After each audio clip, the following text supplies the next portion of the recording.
बम बम शिवलहरी भेज दूगो मेहरी, एगो एकहरी एगो दोसहरी, एगो देहाती और एगो शहरी, एगो भागी तो एगो ठहरी।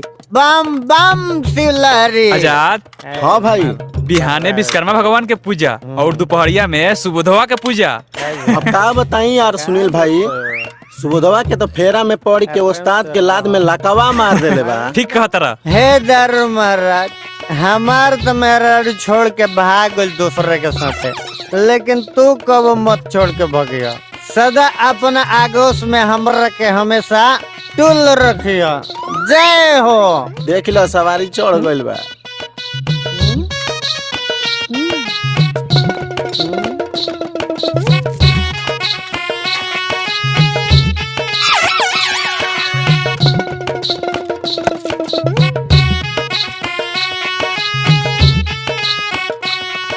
चलो हाँ उस्ताद। प्रसादी पास।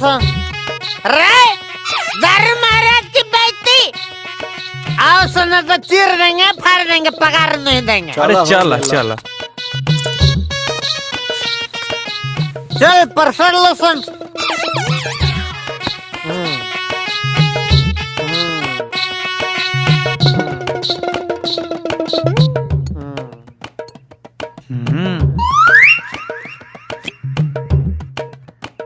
तू बाकी लगे लो।